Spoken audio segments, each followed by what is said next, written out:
Well, hi there, food friends. Hi there. It's Kevin. And I'm Ralph behind the camera. And welcome to Cavalcade of Food. What are we making today? Coffee squares. So You know how you always say I'm a square? I never say that, but you don't have to be a square to enjoy a coffee square. You could be a round. No, this is another old recipe found in the cookbook library for coffee squares. It's like a cake cookie kind of a thing. Okay, But I bet it'd be good to eat with coffee. but it will have a little bit of a coffee flavor. All right. So that's why they're coffee squares, and they're probably really good to have with coffee. So here's how we start, Ralph. I've got 2 cups of flour. Okay, we're going to put that in the bowl, and then to the flour, I'm going to add 1.5 cups of brown sugar. 1.5 cups, okay. And remember, when we measure brown sugar, We pack it. we pack it. So that's how we know we've got the full measure. Okay? Then I've got, and I want to make sure I have this right. Recipe will be below, as always. 3/4 teaspoon of salt, 1.25 teaspoons of ground cinnamon, and then 1.5 tablespoons of instant coffee. Now I'm using instant espresso powder here because that's got a nice, robust coffee taste. Wow, these are really going to be little pick-me-ups So, because you'll have the caffeine in there. yeah, I guess you will. Now what I'm going to do first is I'm going to kind of mix all this around. Make sure I got everything in there.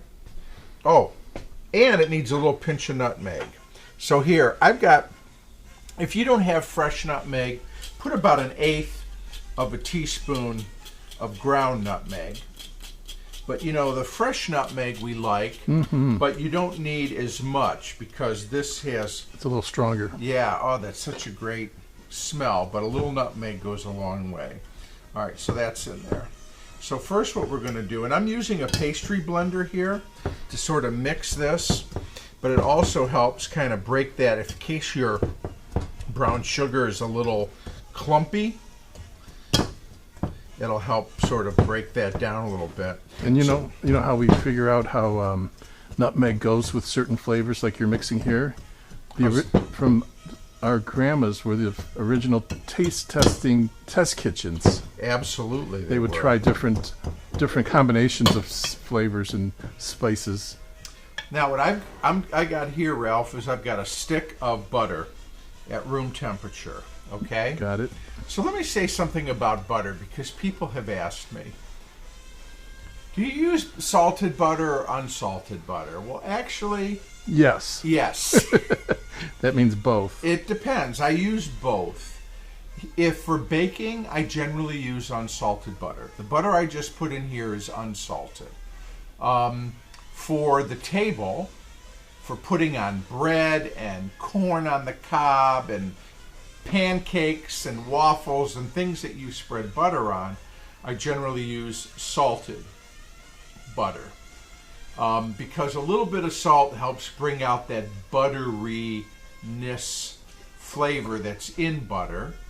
But when you're baking, you're generally adding salt also into As a the seasoning mix. or something. Right. And so you don't want to have too much salt in. So if you use unsalted butter, the only salt that's going into the recipe is whatever What salt you're putting controlling. in. Yeah. Because when you're using it for baking, the butter is just used as more of a fat or something like an element to the baking, So as opposed to a flavor. I let this butter come up to room temperature, and what I'm going to do is just like we would do as if we were making pie crust. Yeah. I'm going to cut. This is called cutting in. You know, like may I cut in? Right, when you're dancing, sure. But this is cutting in to sort of incorporate the solid fat, whatever it might be, butter in this case, with the dry ingredients. So your friend the pastry blender is the best tool for this job. If you don't have a pastry blender, you could use a couple of knives instead. Oh, okay. Okay, and you know, one in each hand. And obviously Do it's it that way. it's a process, because you can see how the more he's at it, the longer he's at it, the more broken up it gets. Because when you're first starting at it, you wonder, how's it ever going to get blended in? But the more you do it, you see how it Yeah, starts you to... see those little pieces, and Yeah. the more. See, that's why a pastry blender's got these multiple little kind of or they're not prongs, but they're kind of little wires here that go across, and so they make quick work of sort of cutting in that solid. Now I'm just going to keep doing this until we get to Almost a point, like a granular. Yeah, so it's kind of like they always say a coarse meal. People are like, well, I don't know what that means, but I say like small little split pea size. So we're going to come back when that's all done. I think this looks pretty good. It actually looks like sand, doesn't it? It does. So here's another way that you can test. Take a handful of it and squeeze it. And if it holds together like that, then you know that the butter is good and distributed through here. So now what we're going to do is, if you've got either an 8x8 or a 9x9 square pan, now I have sprayed this with baking spray, which is a mixture of oil and flour. If you don't have that, just grease it and flour it, okay, and prepare your baking pan. Now I'm going to take about half of this mixture here, and what I'm going to do is this is going to serve as the crust for our coffee squares. Oh, like the bottom crust. Yes. So, and up the sides as well. So you get to play sandbox. I do. So just pat this in, and then a little bit more here. Kind of take it, and again, it should conform. I mean, it should, you know, Kind of should stick hold to the here. sides a Yeah, bit. it should So- stick to the side and to the bottom. So just use. You could also use a spoon if you wanted to. And I'm going to kind of try to get the sides first, and then I'll worry about the bottom. But yeah, so you know that this is going to be, you know, buttery, and crunchy. Goodness. Okay, See, so it's not really just the bottom, it's all around. all around. Okay. Okay. So you're going to press that in good. A little bit of pressure. And have that. All right, I'm going to wash my hands, and then we'll come back and we'll start on our filling for our coffee squares. So we're now ready to make the filling. So Ralph, we're going to start with an egg. Okay. Okay. And today we're going to use the Dormeyer Power Chef mixer. Isn't that a beaut? So Yeah, that's very old-fashioned.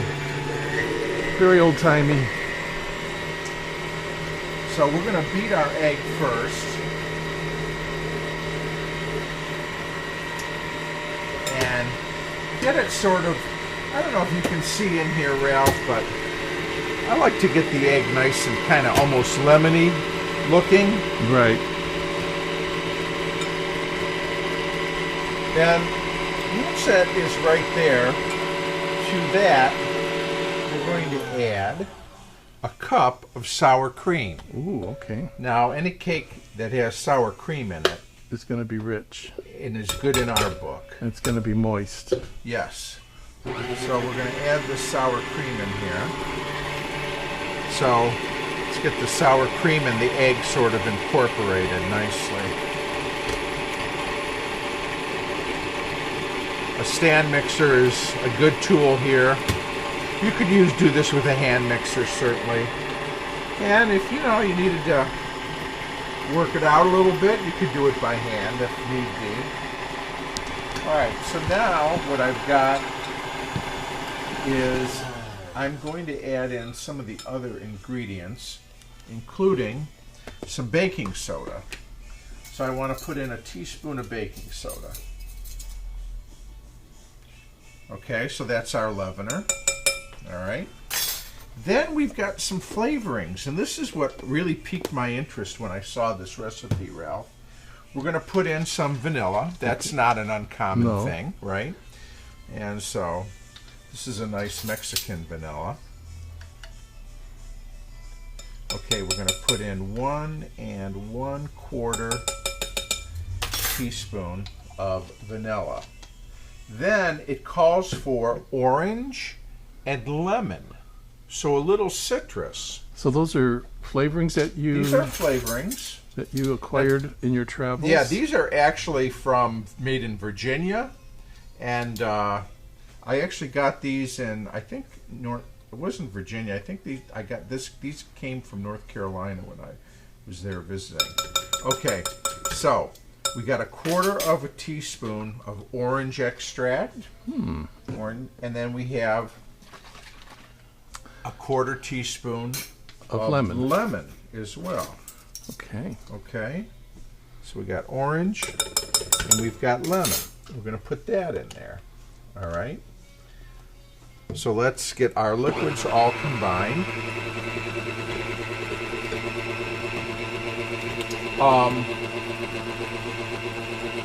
Yeah, this is a recipe from a cookbook from the late 50s. It was one of the farm cookbooks. Now, remember our dry ingredients here? Our butter and sugar and flour? Now that's going to go in. So that was the excess, the leftover? Yes.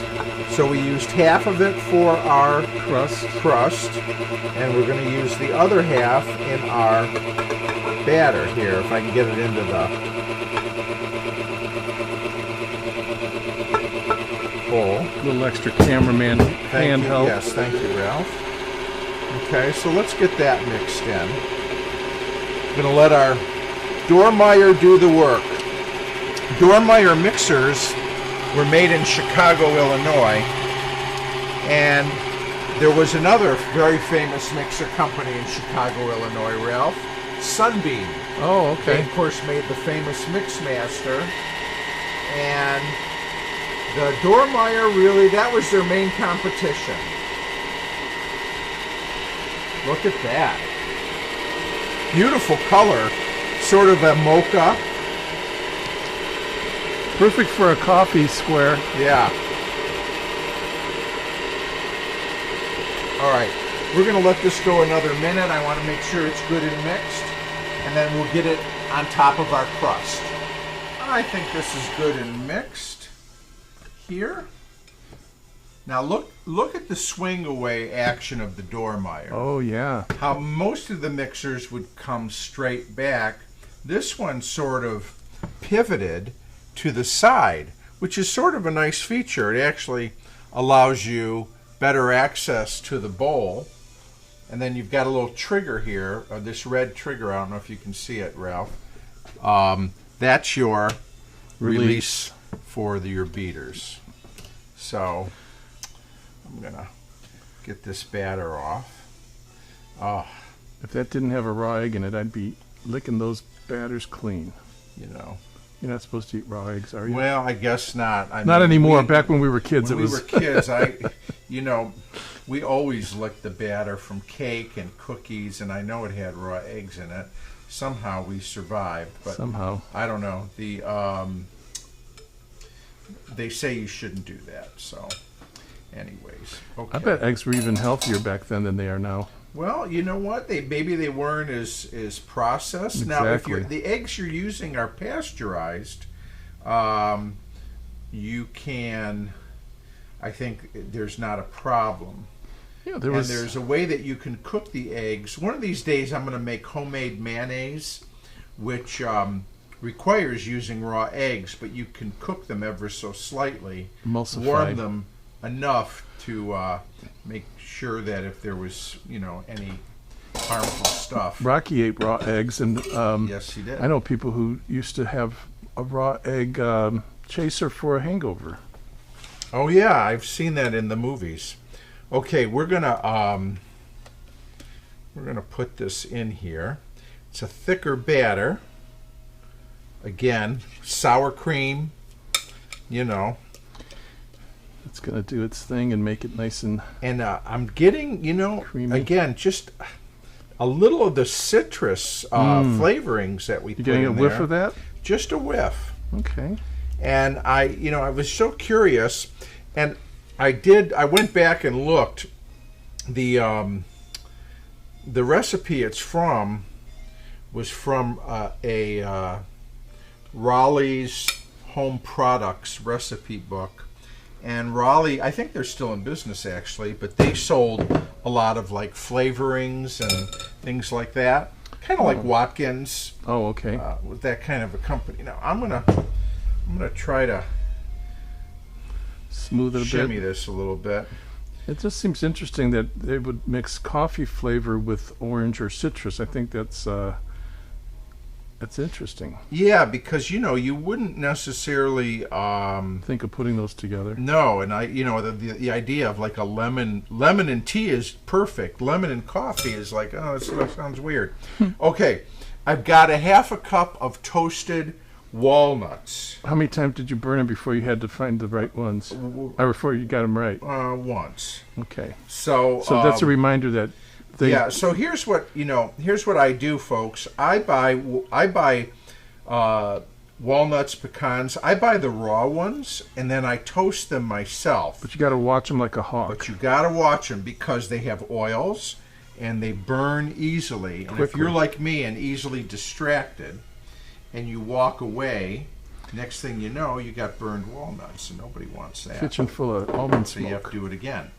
Okay, so we've got a 350 degree 1958 Frigidaire oven that is just waiting for this. We're going to put that in there. We're going to, it says bake 50 to 60 minutes. So you know what, we'll start at 50 and see how it does. If it doesn't look like it's ready, we'll give it another 5 or 10. So our timer went off, and it's been about 45 minutes, maybe a minute or two over.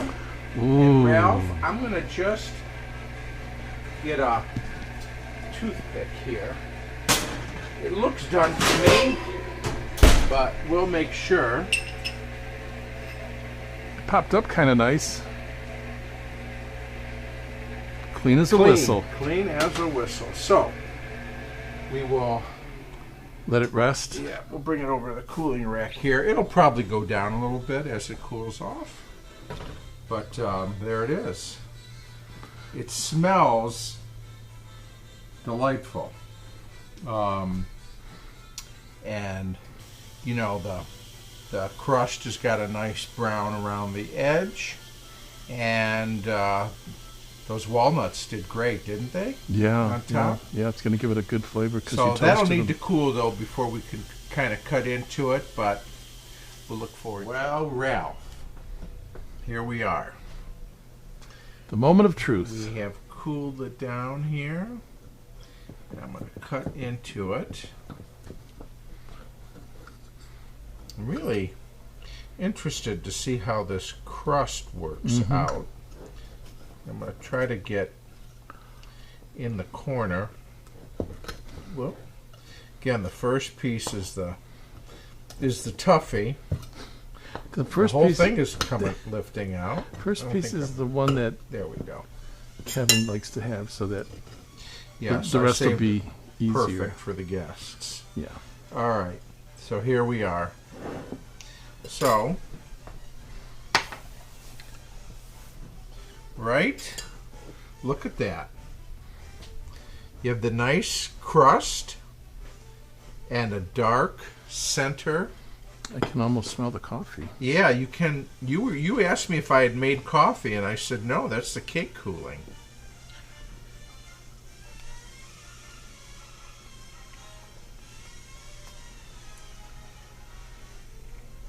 What's the verdict? Delicious, moist,